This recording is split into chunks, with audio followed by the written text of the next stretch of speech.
So they free him and... I wear the mask. Does not wear me. Another cheesy line. Why not? Because we're not sick of those already. Cue the only decent fight in the entire movie. At least there were no bouncing walls this time. They hide in a corner and Louis offers to save D'Artagnan in exchange for the others, but Philippe offers himself as an exchange for all of them. Even if I could give up my king, I could never give up my son. What a twist! Oh, you've got to be kidding me. I honestly didn't believe it was possible for you to twist this movie anymore. They charge them and the guns fire, lifting smoke into the air.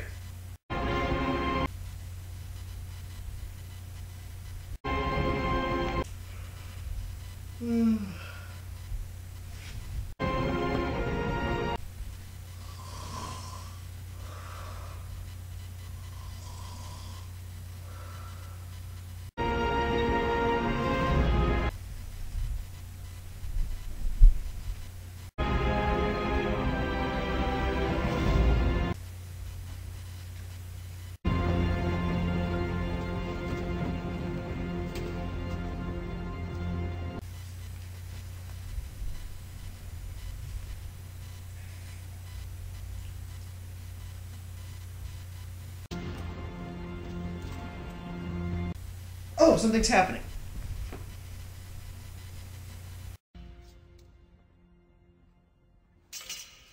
Finally, Louis does something other than being a whiny brat and attempts to stab Philippe, but he hits D'Artagnan instead. He dies without finishing the Creed of the Musketeers. Okay, I'll give the movie this.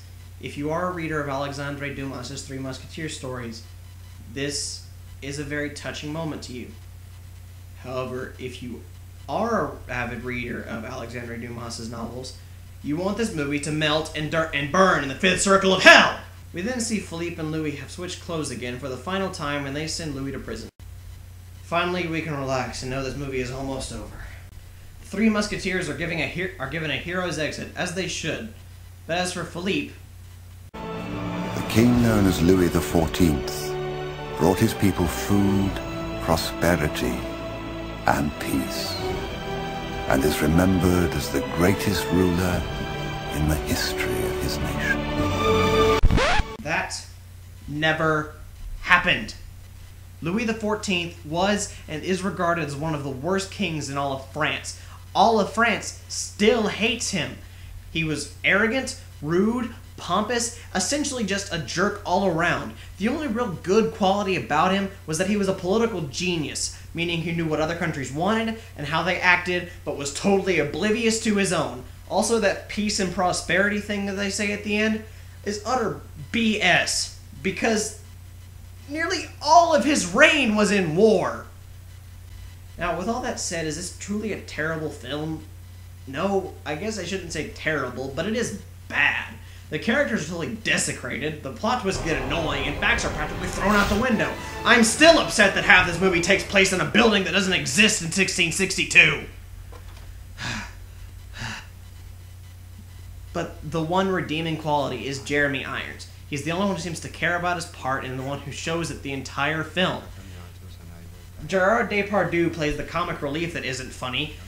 John Malkovich seems to use the same tone for every emotion. Gabriel Byrne does a good job acting, but his lines are terrible, as is the case with DiCaprio.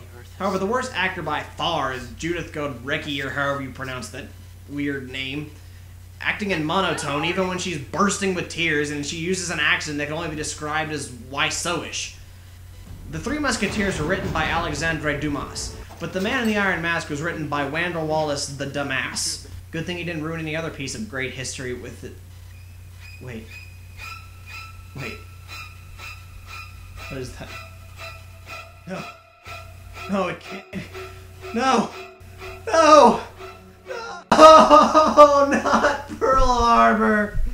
God, why do they let this guy write anything?